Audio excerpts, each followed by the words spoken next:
Thank you. And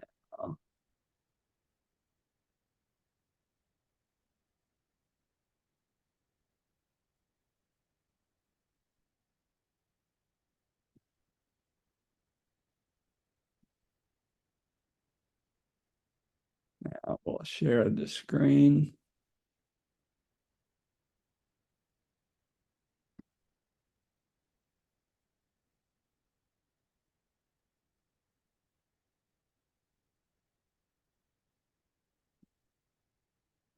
And I hope you're seeing the screen. Are you seeing a graph? Yes. Yes. Okay, good. All right. I thought Paul Krugman today came out with a column on how well the economy's supposed to be doing, but how it's perceived is a different thing, and we can still see that. Republicans look on it less favorably. Surprise, surprise. But Krugman gives a lot of new information. This was from The Economist a couple of weeks ago. This is the most spectacular, the manufacturing investment from a traditional point of view. Who knows if manufacturing is actually good for the planet?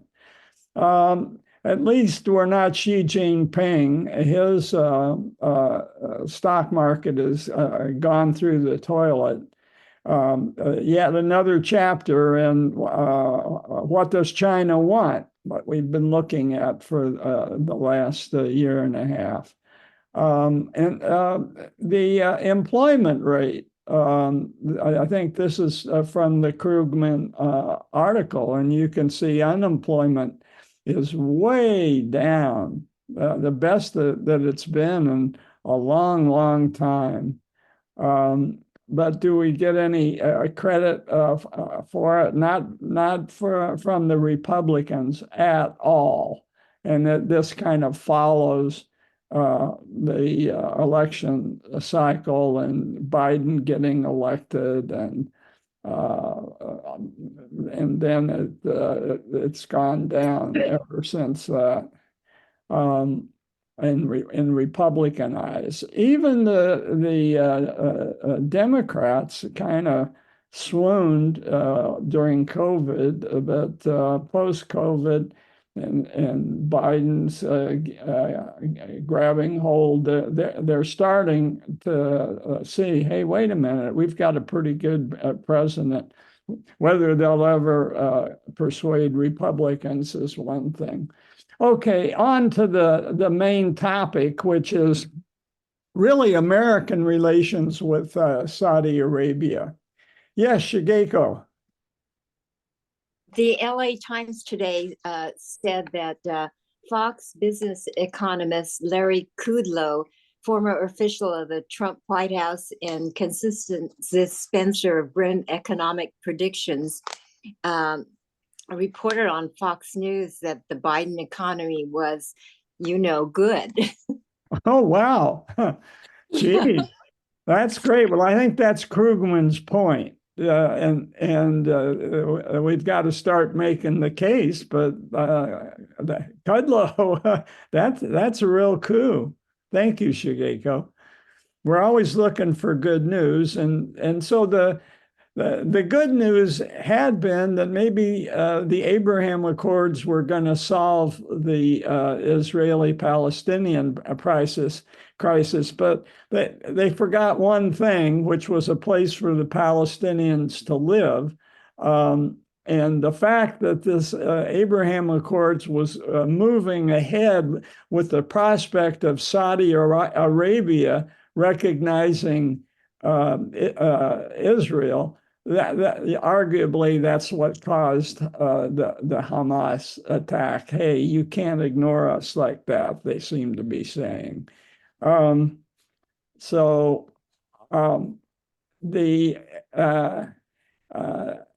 you could look at the Accords as playing the Semites off against the Persians. But the idea of this grand bargain we went through last week, just to review, the dual reckoning, call Iran's military bluff with Saudi Arabia at our side, launch an unprecedented initiative for a demilitarized Palestinian state, and coordinate all that together. But we forgot about the Palestinians, and there was some guessing about where the next terrorism attack would come from. And so they listed Syria. Interestingly enough, Israel was ranked moderate. Whoops. And I wanted to spend just a second talking about the idea of ethnicity. And is it more important than the actual religious breakdown? One way of looking at religion came to me in the context of Northern Ireland, where you have Protestants against Catholics. And it really didn't seem to be much about religious theology disagreements. It was more ethnic. It was Celts versus Anglo-Saxons. And it seems like in Northern Ireland, at least, that the religion was just the jerseys they wore. And I think you can make that argument that religion in the Middle East is the same way. Why is it that Persians overwhelmingly are Shia, and the Arab Sunnis are Sunni? It might be they're defining themselves with a different religion. In other words, putting on another jersey.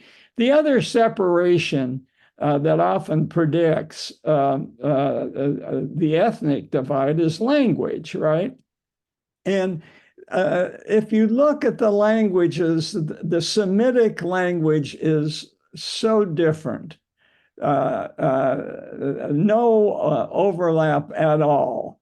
But what's the Persian language? It's Indo-European, and this is a map of the spread of the Indo-European language. And you can see the epicenter on one map is Turkmenistan.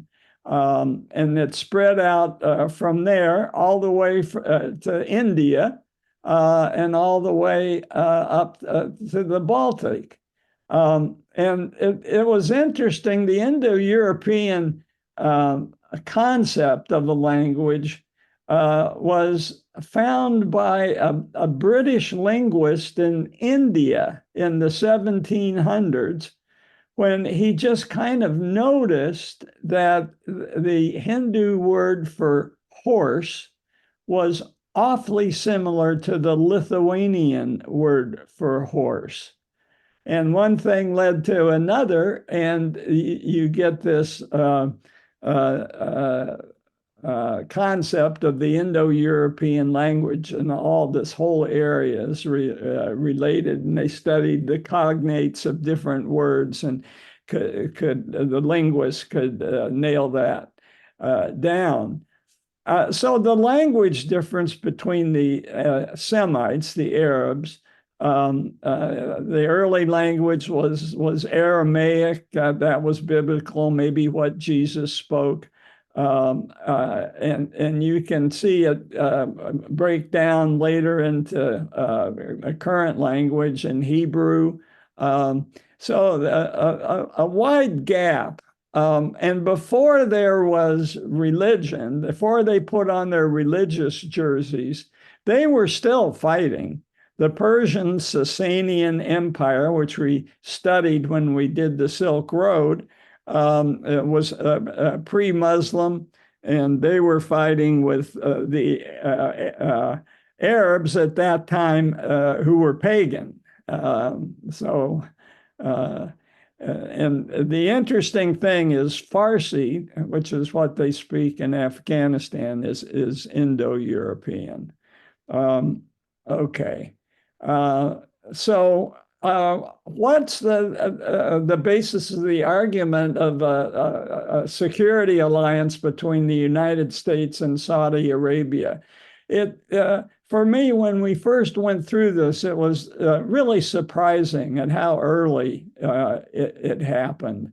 You could start the clock around the Depression, but I'm going to argue later you can start it even earlier than that. But in the Depression, Saudi Arabia needed water and they needed money. Nobody knew too much about oil at the early days of the Depression.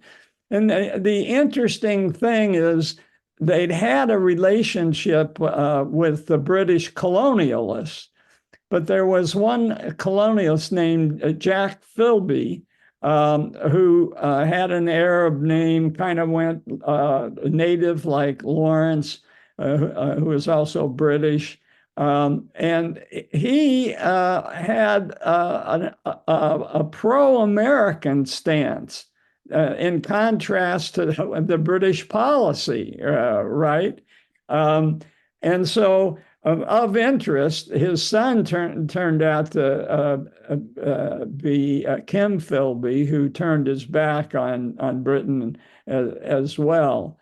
But the Brits had been tolerating Wahhabism, and they had been playing the Wahhabs off against the Hashemites. And the Hashemites in Lawrence of Arabia, you remember in the movie, the head of the Hashemites was played by Alec Guinness, Faisal.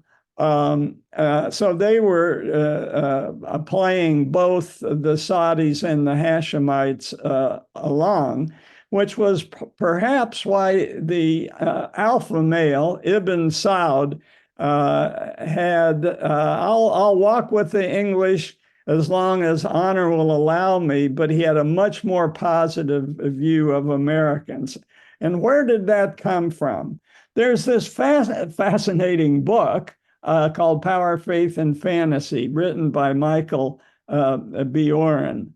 And he was a scholar when he wrote this book, and he looked at American foreign policy since the time of Jefferson, and Jefferson had to confront the Barbary pilots, which was one reason why we got a increased naval budget. And in this book, Orrin talks about an American doctor, Paul Harrison, and he was with the Reformed Church that was doing missionary work. They did it all around the world, but they were one of the early missionaries in Saudi Arabia. And of course, the missionary work in Saudi Arabia was spectacularly unsuccessful in terms of converting to Christianity, but it was successful in building goodwill. So the Saudis invited this American who had been hired by Standard Oil of California, because they had a sense that drilling in Saudi Arabia would pay off. And SoCal stands for Southern California, interestingly enough. And here is the Twitchell biography, he was an American born in Vermont, trained in mineral mining, not oil mining. He originally sent to Cyprus to work the copper mines. By the way, copper got its name from the island of Cyprus because Cyprus was so rich, that was all it was known for. So I found that fascinating because the geographical place came before the actual metallurgy discovery. And then he looked for gold in Saudi Arabia. The Hijaz is the strip that's on the Red Sea on the eastern border. And then he started looking for water.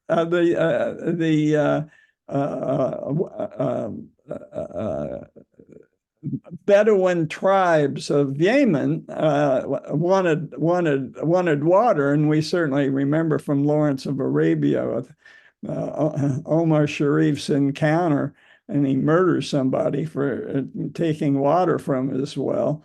How important that is. And Saudi Arabia initially, therefore, wanted water if this guy was going to do it. But Standard Oil says, yeah, we know you're over there looking for what's underneath the ground. So Twitchell, why don't you approach King Saud? So SoCal, we're doing the history of California. So I'm going to take this moment to drill down on why oil was associated with Southern California.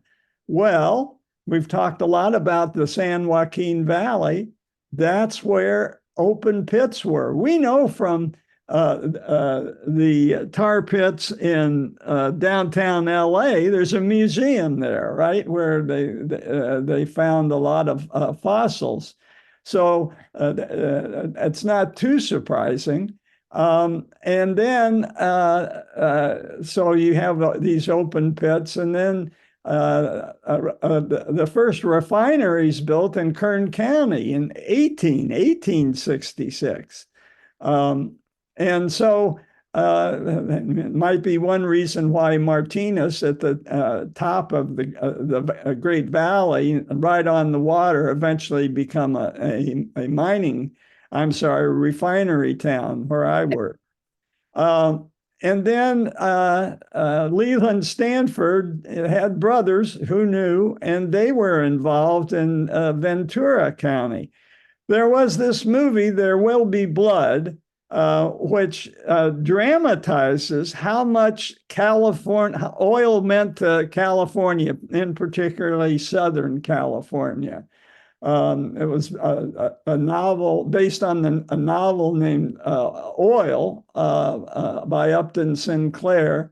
And Daniel Day-Lewis also plays a mineral miner turned to oilman.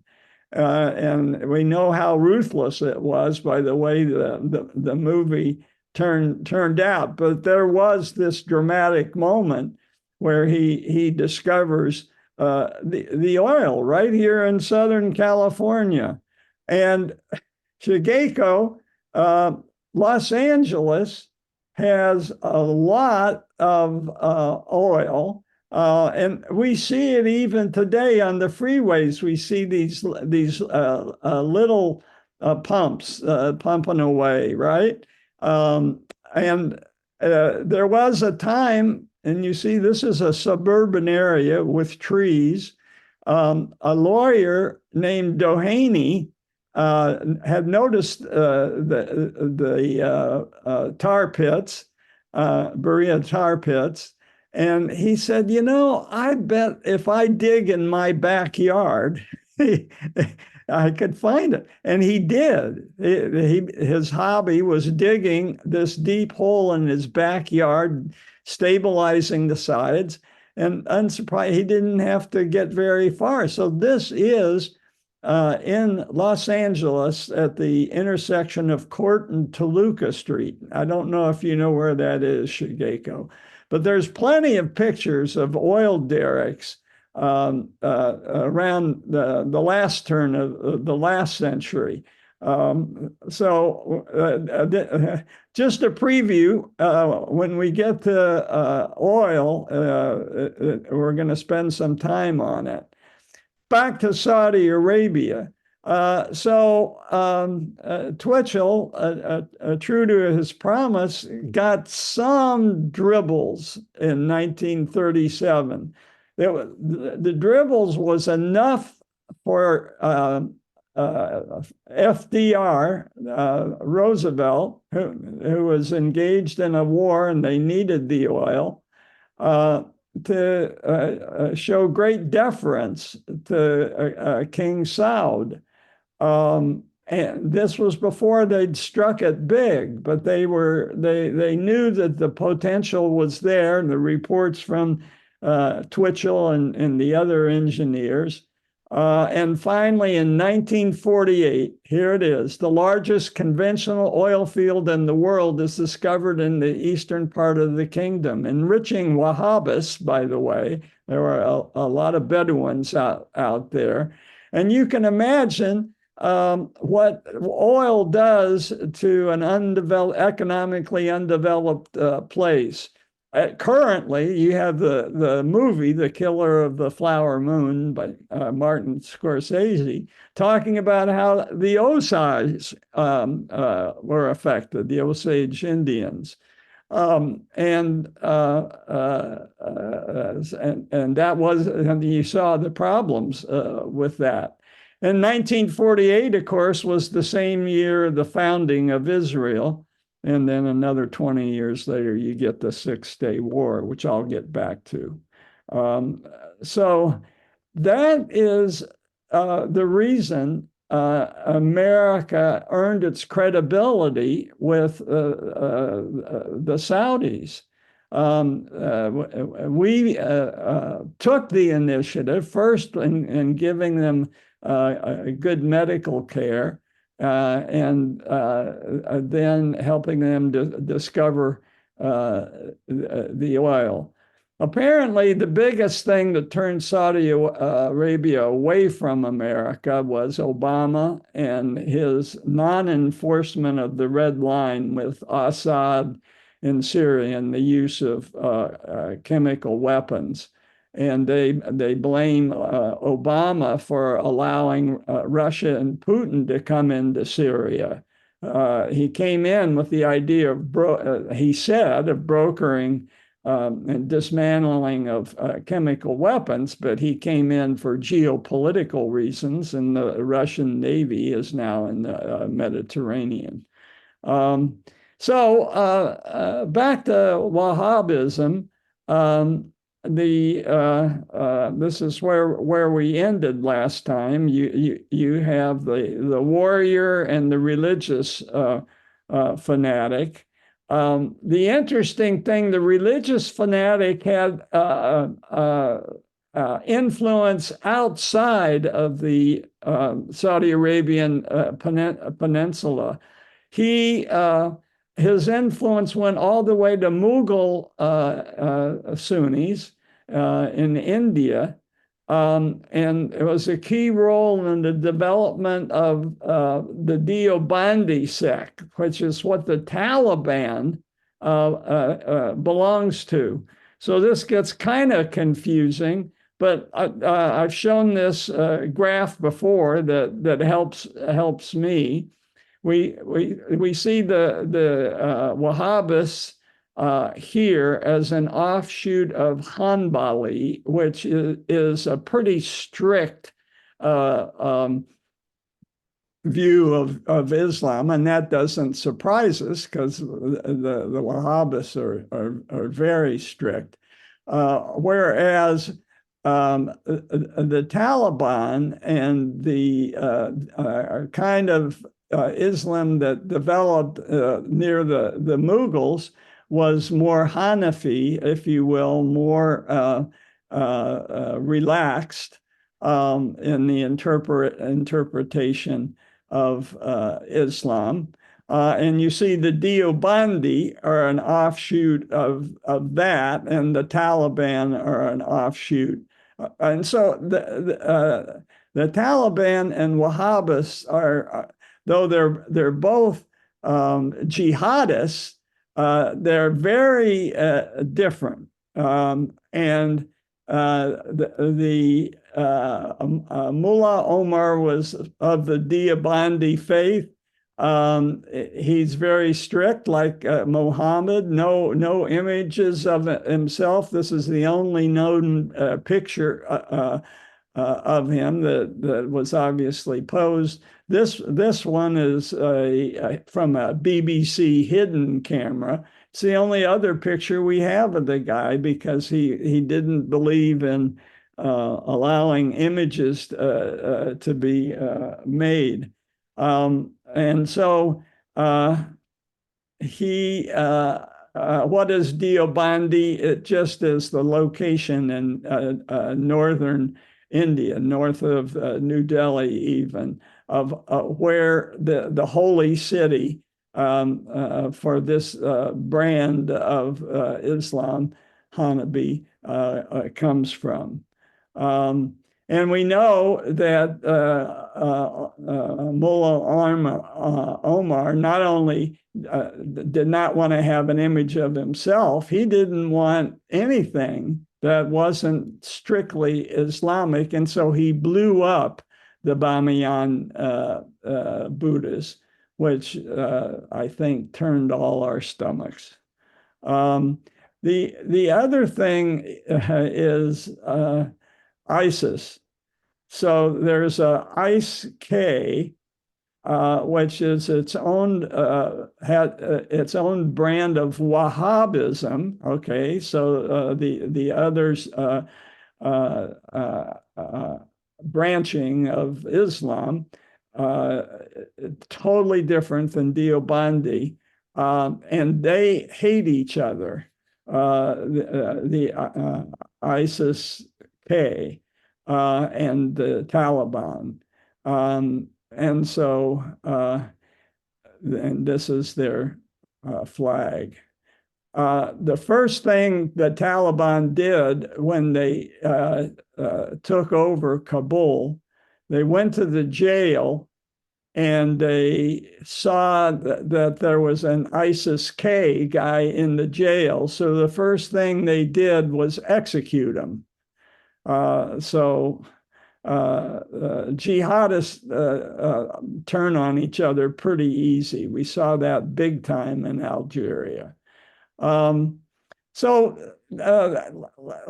look at now the temporal side, the warrior side, the House of Saud, and this guy was the head of the House of Saud. So the red just goes all the way, the imams of the first Saudi dynasty, and they went into Mecca briefly and destroyed a lot of stuff. But it wasn't until they went back in 1803 that they took on the same attitude they had towards the Bamiyan Buddhas. They, in the second time they went and controlled Mecca, I'll show you what they did when they came back. So this is imams of the first dynasty. The blue are the imams of the second dynasty. And then the alpha male that we've already met, Ibn Saud, he is the head of the tribe. They don't take over Saudi Arabia until 1926, though. These are his sons, the major sons that have some credentials. So the original Awabi Saudi-controlled area was very small in the middle of the desert. And then but they grew pretty quick and extended in 1808 all the way across the peninsula. And then the Ottomans re-exerted their political control and pushed them back to the current territory then in 1815. But each time they went in to Mecca, they were disgusted with the luxurious living. They were disgusted, especially with Sufi, a brand of Sunni, which was too rationalistic. They had saints. They were believed almost in superstitiously in the intercession of prophets. The Wahhabis said no. A matter of fact, Muhammad is not a god. Let's make that absolutely clear. Don't worship him. Strict monotheism. And so their zeal got them all the way out to these borders. And we're going to see that they actually went outside the peninsula into Iraq and attacked Karbala, which was a familiar name when we all got to know Iraq tragically in 2003 when America invaded. And they slaughtered the people in Iraq worse than they slaughtered people on the peninsula. Anyway, they returned to Mecca, knew it was hopeless to fight against them. And they went in and they started smashing things, including the tomb of the Prophet Muhammad. Now, it wasn't totally destroyed, but there were aspects of the tomb that were destroyed. So enter the Ottoman Empire. Ottoman Empire nominally controlled the Hijaz. So the Hijaz is this border here on the Red Sea, and that's where Mecca is. And so they reinforced their military power. They had gunpowder, and I don't think the Bedouins did. And they were pretty strict. To end the second dynasty, they took the head of the Saudi family, they put him in a cage, and they carted him off for the public to see all the way to Istanbul, where they beheaded him. And then they turned to the Ottomans turned to the Hashemites as the preferred sharifs.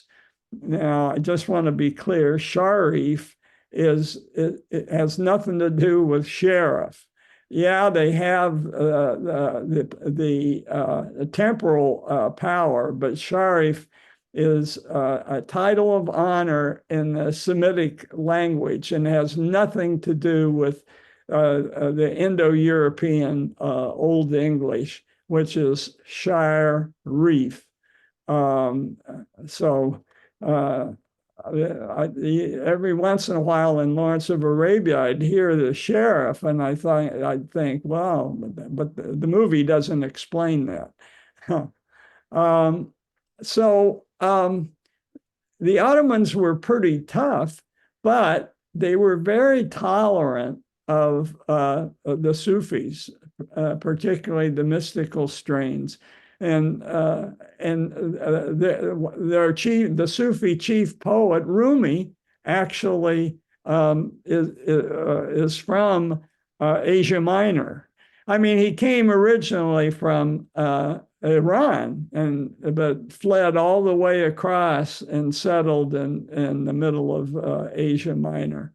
So the Ottoman Turks said, yeah, build your mausoleums to the saints, no problems. Rebuild Muhammad's tomb.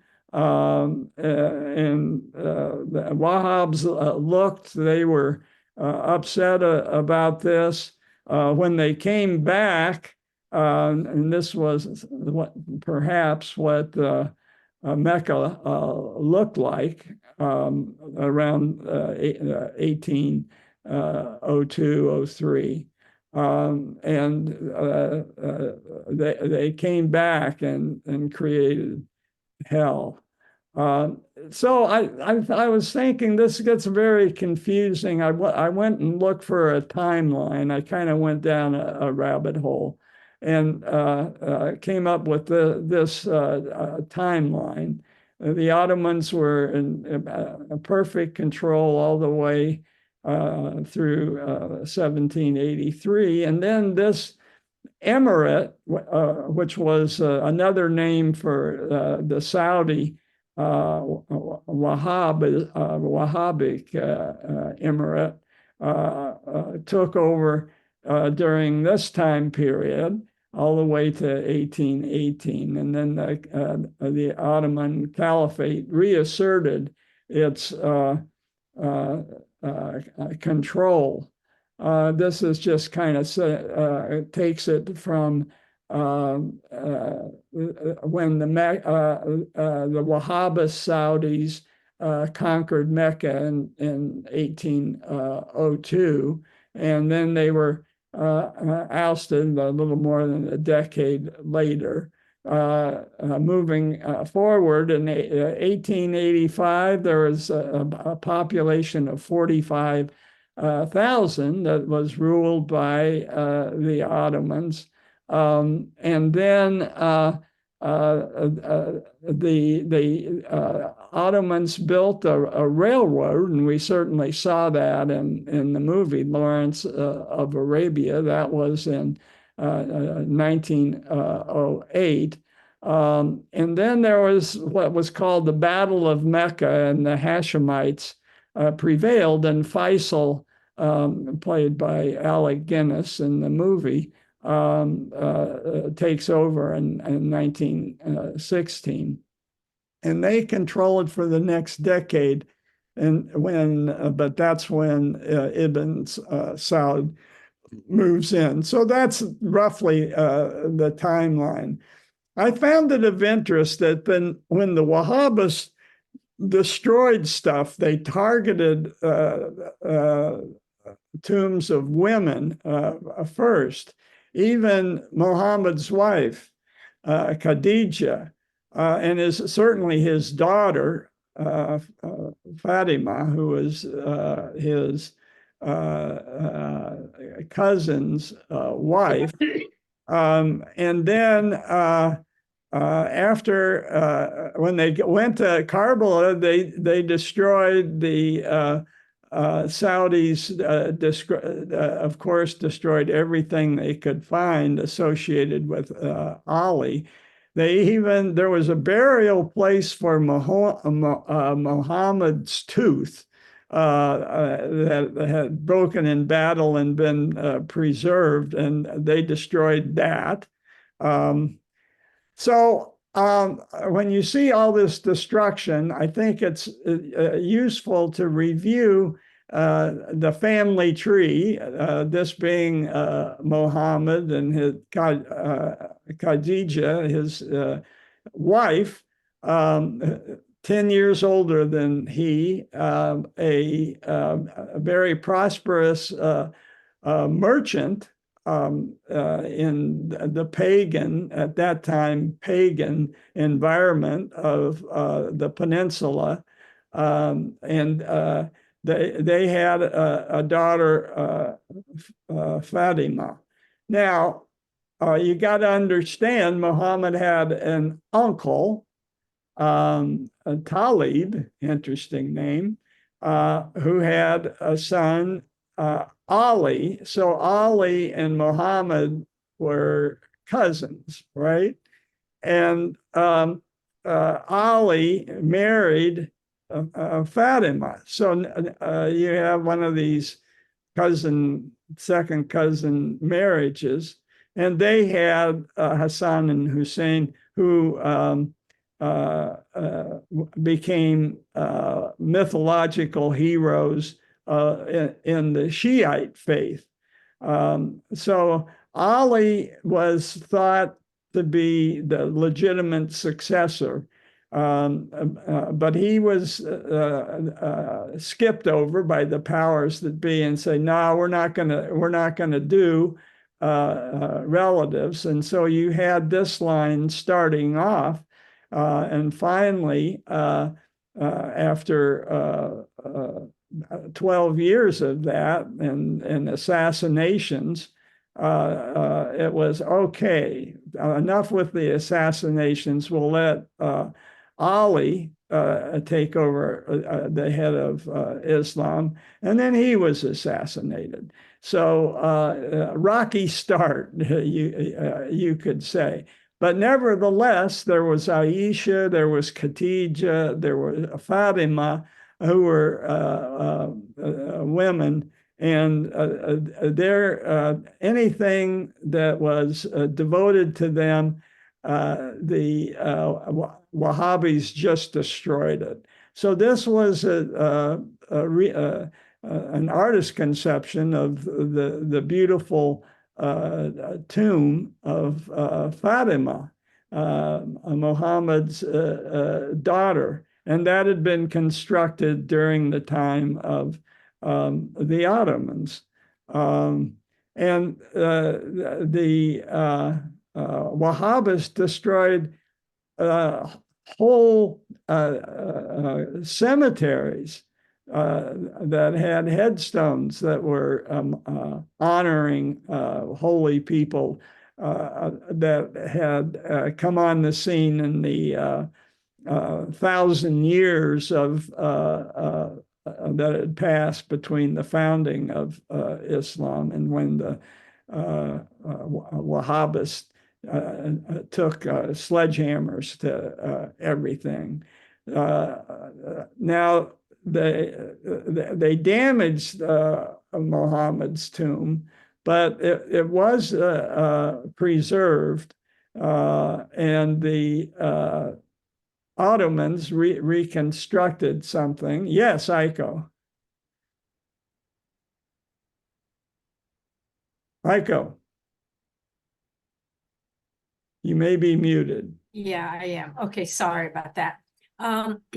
You mentioned Khadija and Aisha, those, first wife and then his favorite wife, but he had 12 wives, Muhammad. Well, he had his hands full, didn't he? Yeah, well, they were mostly political alliances. Yeah. Okay, interesting point. Yeah. And Aisha herself became a power, right? Didn't she have some independent power? Anyway, Medina, where Muhammad's buried, it was similarly destroyed. The cemeteries on the outskirts, just a wasteland. But Muhammad's tomb was somehow put together, and there was a modus vivendi where, hey, let's allow something. And so Muhammad's tomb today looks something like this, and you can visit it. And when you go to Medina, when you make the pilgrimage, you go to Mecca and then you go to Medina. You got 2 stops, and this is what you see in Medina. Okay, so what was the thing that stopped the Wahhabis from destroying Muhammad's tomb? It was protests from Mughal India. Hey, cut it out. You may believe that, but this isn't the Deobandi belief of purism. So the Turkish forces reasserted their control, and they rebuilt as much as they could. And the Ottomans were very good artisans, I should say, artisans. So politically, you can see the Saudis getting reduced. The Rashidis took over, and for a while, the Saudis had to flee to Kuwait. They couldn't even stay on the peninsula. And the disappearing Saudis. And then the Brits had been trying to control the area with diplomacy, but then they went into colonial mode and called on people like Lawrence of Arabia. Hey, we're going to start asserting more control. The Saudis did manage, with World War I looming, to regain a foothold on the peninsula. And you can see there on the western side, which is where they struck oil, if you can remember. And so they're back from exile. The other thing that happens is the British organize a Arab resistance, as you see Lawrence leading in the movie. And here he is himself. And here he is pretending to be Peter O'Toole, and with Faisal, who is the head of the Hashemites. The other person I want to mention is Gertrude Bell. The movie certainly doesn't talk about her, but she's quite something. Here she is visiting the Sphinx, and she hobnobbed with Lawrence and Winston Churchill. She went on the Hajj. She really went totally native, even more than Lawrence. So I just wanted to mention her. Of course, we learn that the Brits, with the Sykes-Picot secret agreement between the French and the Brits, just double-cross the Arabs totally. Hey, sorry, this is going to be a protectorate. But you get the booby prize. You get to be Faisal, the king of Iraq. And the Hashemites, another branch, gets to be the monarchy in right next door. I'm blocking Jordan. So they get Jordan. So the Jordan, they still have a monarch, a Hashemite monarch. But not Iraq. Their tendency to dictators took care of the monarchy pretty quick. So I'm just looking here. I've got to wind up here in a few minutes. So the protectorate, Jerusalem, and we're still dealing with that protectorate. Brits got tired of it. turned the problem basically over to America, who punted to the United Nations. What are you going to do? The Balfour Doctrine had already been accepted as British foreign policy. So Zionists were on their way. Look what Faisal says. Talk about the Abraham Accords.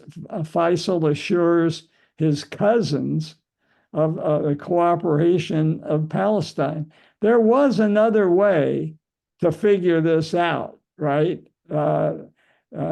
Perhaps if the Brits and French had turned their back on colonialism and let the Semites work out some kind of an agreement on their own, we could have avoided a lot of strife.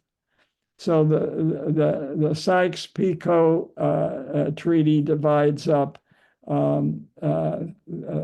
this part of the world between France and England. The Islamic states at that time are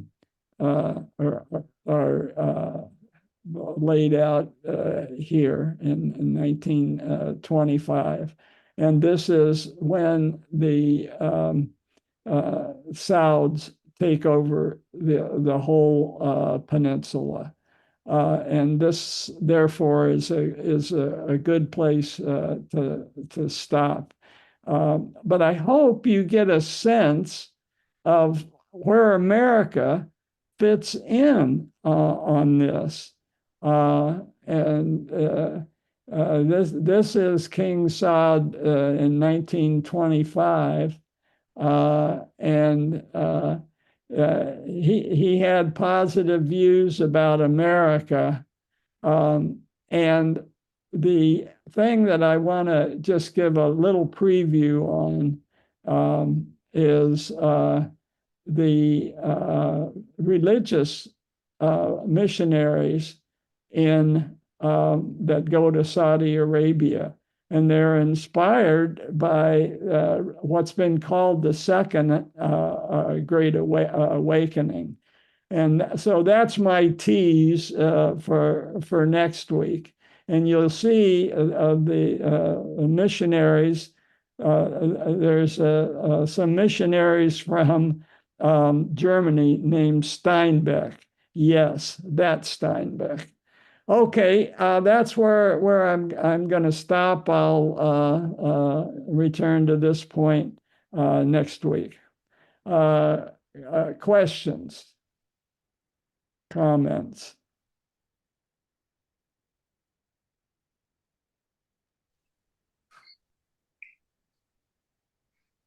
Okay, there being none, I will go out into the sun of San Diego and play around. Thank you, Johnny. All right. Bye-bye. Bye-bye.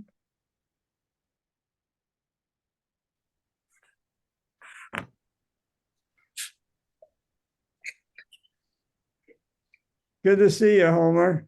Sometimes a confusing story, John. What drove the Wahhabis to such fundamentalist hostility to destroy even the tomb of Muhammad? It's just rather incomprehensible, actually. You would think they'd be fundamentalists to protect. That's what fundamentalists usually do, protect the founder, take literal interpretation of his words. And here they were destroying his tomb, going after his wife.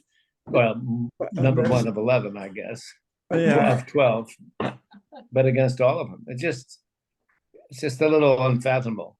Yeah. Yeah. It's they didn't want any representation. You see that even now, right? With yes, you do. The protests against the cartoonists who dare to the Danish cartoonist and French cartoonist. The French cartoonist, that's right. Hebdo. What was it? The name of the French cartoonist? Yeah, it was the newspaper. Something like Hebdo. They were Yeah. killed. I think. Yeah, they were Just- murdered en masse in their offices. Yeah. Yeah. Wow. Yeah. Well, this whole, I think, I was reading somewhere, might have been Robert Reich this morning, that if the Israelis go after the final enclave of Gazans trying to flee, that the whole idea of Saudi Arabia recognizing Israel will fall apart. The Arab world it'll just be too far, too much. Yeah. Yeah. The hope for resolution will just evaporate. Yeah. And I'm afraid Netanyahu is prepared to do it. Yeah. Yeah, although Biden is really trying hard, I think, to, you know. Well, what did you think of? I mean, Reich makes the point. Why did the Democrats pass this bill? I mean, it's $10 billion of aid for Gaza. That was good. 14 billion for Israel, which forbids the aid getting into Gaza. Maybe they should have just said, and one of the senators, I'm blocking on his name, said, well, he was really concerned about giving aid to Ukraine. Well, if that's the real concern, how about we just have a separate bill? Didn't they try to do that, separate it out? I don't know. I don't think so. They separated it from support for the border. That's what Republicans made them do. But I didn't know there had been an attempt to separate Ukrainian aid. And there's no time for that now. I think we're at the last minute even. Yeah. Yeah. I'm